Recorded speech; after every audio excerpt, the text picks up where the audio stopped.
जो ट्रंप ने धमकी दी थी सबमरीन की, उसी पर पुतिन की तरफ से जवाब आ गया है। जवाब आया पुतिन की तरफ से बोलने वाले स्पोक पर्सन के द्वारा, और स्पोक पर्सन ने अपनी तरफ से जानकारी देते हुए कहा कि देखिए, क्रेमलिन के स्पोक पर्सन थे दिमित्री पेस्कोव, उन्होंने अपनी तरफ से जवाब देते हुए कहा कि हम इस तरह की न्यूक्लियर गीदड़ भभकियों को किनारा करते हैं। ये कोई बयानबाजी का कोई मतलब नहीं है। दुनिया ये सतर्क जान ले कि रेटोरिक इस तरह का बयानबाजी का अगर बनाया जाए, किस बात का, कि हाँ आपके पास हम न्यूक्लियर सबमरीन भेज देंगे तो हम डर जाएंगे, दुनिया में कोई नहीं बचेगा अगर हम भी इस बात पर उतारू हो गए। सीधा सीधा उन्होंने ट्रंप को इस तरह से इग्नोर कर दिया कि तुम्हारी इस बात का कोई मीनिंग नहीं है कि तुम रूस के पास में न्यूक्लियर सबमरीन भेज दिए हो। मतलब दुनिया को पता है कि हम क्या हैं, तुम क्या हो, वो वाली बात है कि तुम ये केवल बयानबाजी करके दुनिया का ध्यान मत बांटो। रशिया ने साफ साफ तरीके से अमेरिका को जब जवाब दिया तो ये जवाब अमेरिका को बहुत बुरा लगा, और इतना बुरा लगा कि अमेरिका के अखबारों की हेडलाइन बना कि ट्रंप को गांठा ही नहीं रूस ने, और इस तरह से इग्नोर कर दिया कि हाँ हाँ ठीक है, आप जो कह रहे थे। ट्रंप से पूछा गया, वो दिमित्री पेस्कोव से पूछा गया कि मेदवेदेव के बयान पर आप क्या कहेंगे जिस पर ट्रंप भड़के हुए हैं, तो रूस ने कहा कि देखिए, सबको पता होना चाहिए कि रूस का राष्ट्रपति पुतिन है, विदेश नीति पुतिन के अनुसार तय होती है, और आपको मेदवेदेव की बात बुरी लग रही है तो यह आपका हेडेक है, हमारा नहीं। तो आप लोग कैसे लेते हैं तो ये तो अमेरिका वाले जाने, हमें ना जानना पड़े। इस बात को उन्होंने इस तरह से किनारा कर दिया। कुल मिलाकर के हेडलाइन बनी, there can be no winner in a nuclear war. Kremlin ने अपनी तरफ से स्पष्ट कर दिया। Russia urge caution amid Trump's nuclear submarine comment, कहा कि देखिए सचेत रहिए और इस तरह की जो बातें हैं ना, बकवासबाजी में ना रहें तो बेहतर है। हम लोग खुद नॉन प्रोलिफरेशन पर बिलीव करते हैं कि न्यूक्लियर चीजें ना प्रसारित हो। We are very careful with any statement related to nuclear problem.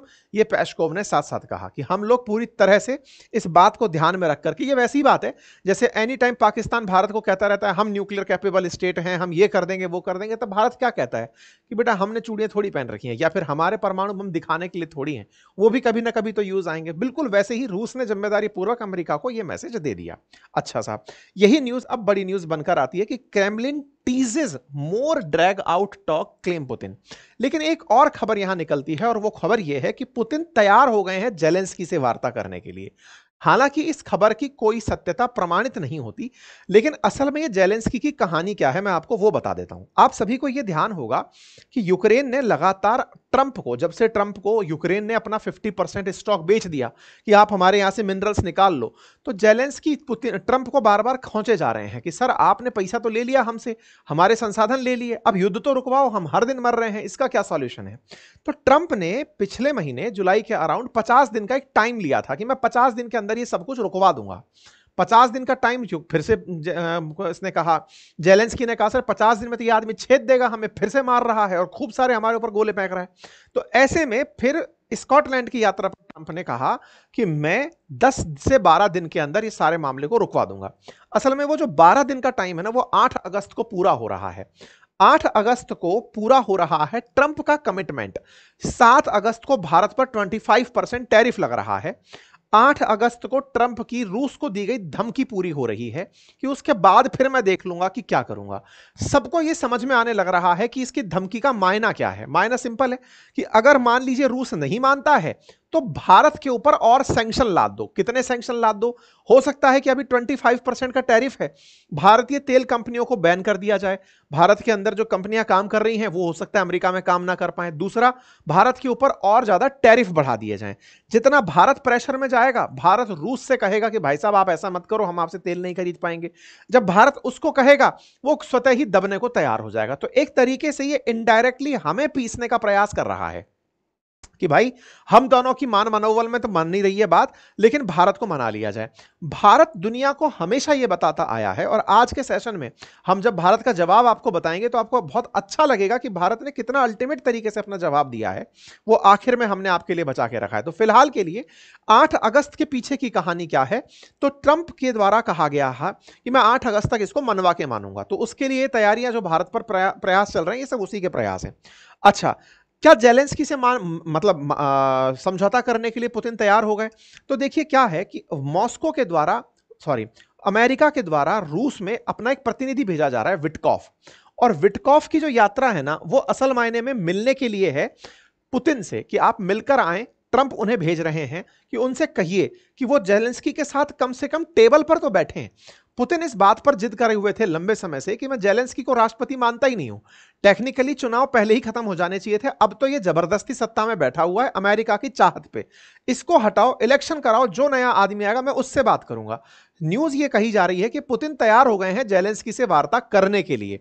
हालांकि इस बात की सत्यता क्रेमलिन ने अभी तक पुष्टि नहीं की है, मार्केट में मीडिया में यह खबर चल रही है। कैसे समय पर, जब अमेरिका की तरफ से एक शांति दूत विटकॉफ 6 तारीख को रूस पे पहुंच रहा है पुतिन से मिलने के लिए।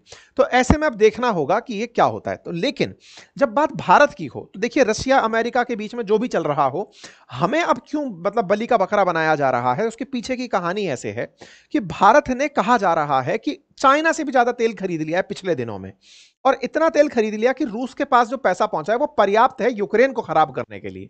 तो बोले भारत को रोक दो तो ये रूस अपने आप रुक जाएगा। तो ऐसे में भारत पर प्रेशर टैक्टिक्स का उपयोग करने जा रहे हैं ट्रंप। मतलब जब इनकी इन पर नहीं चली तो ये अब भारत के पीछे पड़ने का प्रयास कर रहे हैं। इसी को इन्होंने आज शाम को अपने ताजा ट्वीट में कहा कि India not only buying massive amount of Russian oil, they are then for such of the oil purchased selling it on the open market for big profits. They don't care how many people in Ukraine are being killed by the Russian war machine. Because of this, I will be substantially raising the tariff paid by the India to the USA. इसका मतलब मैं और ज्यादा अब आप पर tariff बढ़ाऊंगा। ये आज की खबर है, शाम 6 बजे की खबर आप देख रहे हैं, जिसमें ट्रंप ने भारत को और एक धमकी देते हुए कहा कि आपको नहीं पता कि आपके तेल खरीदने से रूस कितने यूक्रेनियंस को मार रहा है, इसीलिए मैं आप पर टैरिफ और बढ़ाऊंगा। तो कुल मिलाकर हो क्या रहा है कि जब इनके इस पे बस नहीं चल रहा तो ये हमारे साथ में खेलने का प्रयास कर रहे हैं। और खेलते समय क्या करने का प्रयास है कि लो भाई टैरिफ तुम लोग और टैरिफ पे करो। इसी वजह से हेडलाइन बनती है, ट्रंप से will substantially raise tariff on India, मतलब और भारत पर टैरिफ बढ़ाएगा। ये कब तक अनाउंस हो जाएगा? ये 8 तारीख तक अनाउंस हो जाएगा। क्यों हो जाएगा? 8 तारीख डेडलाइन है। तो देखो, विटकॉफ्स की वार्ता होगी पुतिन से, अगर वो सफल नहीं होती है, उधर से वो संदेश देगा कि भाई इसको और तोड़ना है, तो भारत के ऊपर टैरिफ लगा दिया जाएगा। ठीक है। इसी बीच में आज एक खबर और आ जाती है 4 तारीख के दिन ही, कि भारत में रूस से तेल लेकर जो टैंकर आ रहे हैं वो बिना किसी प्रेशर के अभी भी आए जा रहे हैं, यूएस से और ईयू से। ये बात क्यों बता रहा हूं मैं आपको? आज दोपहर में जब अपनी पाठशाला पर अपन ने सेशन किया था तब ये जानकारी दी थी कि अमेरिका और ईयू ये प्रेशर भारत पर क्रिएट कर रहे थे कि आप तेल ना खरीदें। भारत ने एक तरह से एक फेक खबर भारत बाजार में निकल कर आई कि भारत ने बंद कर दिया तेल खरीदना, जिस पर ट्रंप ने रिएक्ट करते हुए कहा, अच्छा तेल खरीदना बंद कर दिया, ये तो अच्छी बात है। एंड में आज की खबर जब यह आती है कि कोई कमी नहीं हुई, भारत तो अभी भी वैसे की वैसे तेल खरीद रहा है।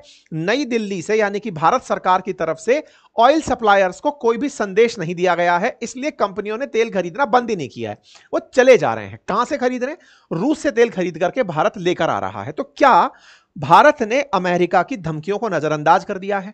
क्योंकि कहीं ना कहीं ट्रंप हमको पहले सैंक्शन के बारे में कहे कि पेनल्टी देनी पड़ेगी, आज कह रहे हैं कि आप रशिया से खरीद रहे हो, मैं सब्सटेंशियली टैरिफ बढ़ाऊंगा। टैरिफ बढ़ाने की बात भी हो रही है, और इसके बावजूद भी आज हम तेल फिर से रिसीव करते हैं। ऐसे में ट्रंप का जो रेसिप्रोकल टैरिफ भारत पर 25% लगा है, वो आगे कहां तक जा सकता है? आगे जा सकता है कि हमारे ऊपर स्टील और एल्यूमिनियम पर और टैरिफ लगा दिए जाएं, ऑटो और ऑटो पार्ट्स पर और टैरिफ लगा दिया जाए, या फिर वो जो ग्राहम लिंडसे कह रहा था कि इन पर 500% टैरिफ लगा दो, वो हो सकता है। या फिर भारत से कहा जा सकता है कि आप हमसे और तेल खरीदो। तमाम प्रकार की बातें हैं, कुछ भी हो सकती हैं। ऐसे में भारत को करना क्या चाहिए? क्योंकि असल मायने में इस समय पर यह बयानबाजी का युद्ध है, रेटोरिक का युद्ध चल रहा है कि कौन ज्यादा अच्छे बयान दे रहा है। एक तरफ अमेरिका, रूस तो अपनी तरफ से खेल खेलता ही है, भारत बीच में खड़ा है। तो भारत को क्या करना चाहिए? अगर हम बेस्ट पॉसिबल तरीकों को देखें तो क्या हो सकता है? सबसे इंपॉर्टेंट है डिप्लोमेसी, जिसको हमेशा हम कहते आए हैं, डिप्लोमेसी, डायलॉग एंड पीस, की दोनों के बीच में वार्ता हो। किन दोनों के बीच में? रशिया यूक्रेन के बीच में पहले वार्ता हो, रशिया अमेरिका के बीच में वार्ता हो, जिसके लिए विटकॉफ आए हैं, चीजें रिजॉल्व हो। भारत इसमें पार्टी नहीं बनना चाहता, क्योंकि आप लोग हमें जबरदस्ती घसीट कर लेकर आ रहे हो कि भारत को प्रेशर डालो तब जाके रूस पर प्रेशर बनेगा। इस चीज को भारत कहीं ना कहीं पुतिन को भी समझाएगा, क्योंकि भारत की तरफ से एनएसए डोभाल साहब और जयशंकर साहब रूस की यात्रा पर जा रहे हैं। अगर ये दोनों लोग वहां जाकर समझाते हैं कि भाई आप अपनी बातें रखो, हमें बीच का मतलब वो मत बनाओ ना यार, हमें क्यों अटका रहे हो कि तुम पर प्रेशर डालेंगे तो पुतिन झुकेगा। ऐसे में भारत अमेरिका के साथ भी यही तरीका अपनाए, सेम उसी तरह से जैसे चीन ने किया था। जब चीन पर सैंक्शन लादे थे चाइना अमेरिका ने थोड़े दिन पहले कि तुम्हारे ऊपर ये टैरिफ लाद देंगे, 146% तक लेकर चला गया था। चीन चुपचाप दब के रहा, उसने कहा कोई दिक्कत नहीं है, हम समय आने पर जवाब देंगे, और उसने चीजों को कंट्रोल करके अमेरिका को मनाने पर मजबूर कर दिया। ठीक है, और क्या किया जा सकता है? देखिए बहुत सारी इंपॉर्टेंट चीजों में भारत की जो डिप्लोमेसी है ना, वो बहुत बड़ा रोल प्ले कर सकती है।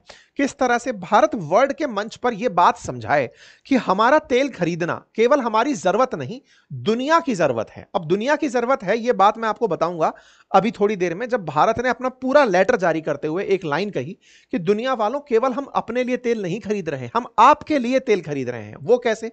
बोले यूरोप ने झगड़ा कर लिया रूस के साथ, यूरोप झगड़ा करके बैठ गया, अब यूरोप को तेल की जरूरत थी, इस वजह से वो हमसे तेल खरीदता रहा, हमसे खरीदता रहा। और यूरोप ने दुनिया के जो अन्य साधन थे, पहले वो रूस से तेल खरीदता था, फिर वो उन ओपेक कंट्रीज से तेल खरीदने लगा जिनसे भारत खरीदता था, तो उन तेल का सप्लाई जो है वो भारत ना होकर यूरोप होने लगा। विशेष रूप से जो गल्फ नेशंस हैं, उनका तेल जो है वो निकल करके यूरोप में बिकने लगा। तो ऐसे में दुनिया में जो हमारा सप्लायर था, उसको तो तुम लोग लेकर चले गए। ऐसे में भारत को अगर तेल की जरूरत थी, जो ओवरऑल सप्लाई बाधित हुई थी, जो रूस से तेल और गैस आ रहा था, उसको ही तो हमने, तुम लोग वहां से नहीं लेते थे, हमने रूस से लेना शुरू कर दिया, जिसको अमेरिका ने खुद अप्रिशिएट किया था। पिछले कार्यकाल में इस बात का एप्रिसिएशन ही यह हुआ था कि भारत ने सूझबूझ दिखाते हुए दुनिया में तेल की कीमतें नहीं बढ़ने दी। जहां भारत जिनसे खरीदता था उनसे वेस्टर्न वर्ल्ड खरीदने लग गए, और वेस्टर्न वर्ल्ड जिस रूस से खरीदता था उससे हम खरीदने लग गए, तो ओवरऑल चीजें मैनेज रह गई। अमेरिका और वेस्टर्न वर्ल्ड को दिखाना था कि रूस पे हमने सैंक्शन लगाए, वो भी विजेता रह गए, और हम भी, हमारे यहां पर तेल महंगा नहीं हुआ, हमने दुनिया को तेल की कीमतों से बचा लिया। तीसरा पॉइंट जो भारत को करना चाहिए, और वो ये है, इन तमाम ऑड सिचुएशंस में, क्योंकि हमेशा ये देखा जाता है कि कौन ज्यादा कमजोर है जिसे दबाया जा सकता है, तो हो सकता है भारत को, इसलिए क्योंकि भारत की जरूरतें ज्यादा हैं। 85% हम तेल इंपोर्ट करते हैं, और एक्सपोर्ट का मेजर पोर्शन जो सबसे ज्यादा है वो अमेरिका के साथ है, उससे हम बेनिफिट कमाते हैं। दोनों के साथ हमारे स्वार्थ जुड़े हैं। इसके बावजूद भी हमें तैयार रहना चाहिए इस स्तर पर कि हम अपने हिसाब से चीजों को कर सकें। अब उस तैयारी में हमें चाहे अपने युवाओं को, हमें नौजवानों को, हमारे किसानों को, हमारे श्रमिकों को, तमाम प्रकार के जो लोग हैं, उन सभी को इस बात के लिए कन्विंस करना चाहिए कि अल्टीमेटली एक दिन, जैसे चीन एक दिन मजबूती के साथ ऊपर उठकर आया, हम लोग भी अगर अपने काम को मजबूती से करते चलें तो एक दिन हम भी बड़े देश बनकर आएंगे। आवश्यकता है देश के अंदर भी सत्ता पक्ष और विपक्ष मिलकर के इस काम को आगे बढ़े। यही कारण है कि आज भारत का जो सबसे लेटेस्ट अपडेट है वो ये कि India has been targeted by USA. ये सबसे इंपॉर्टेंट मैसेज है जो लेट रात्रि अभी भारत सरकार के द्वारा जारी हुआ है कि हमें अमेरिका और वेस्टर्न वर्ल्ड के द्वारा तेल खरीदने के कारण बार बार टारगेट किया जाता रहा है। वास्तविकता में भारत ने यह तेल खरीदना रूस से इसलिए शुरू किया था क्योंकि ट्रेडिशनल सप्लाईज जो थी वो यूरोप की तरफ हो गई थी जब कॉन्फ्लिक्ट शुरू हुआ था। अमेरिका ने इस चीज को कई बार एनकरेज किया और कहा कि भारत ने दुनिया में तेल की स्थिरता को बरकरार रखा है। भारत इंपोर्ट करता है और यह एंश्योर करता है कि हम एनर्जी की कीमतों को मार्केट के अंदर सही तरीके से रखें।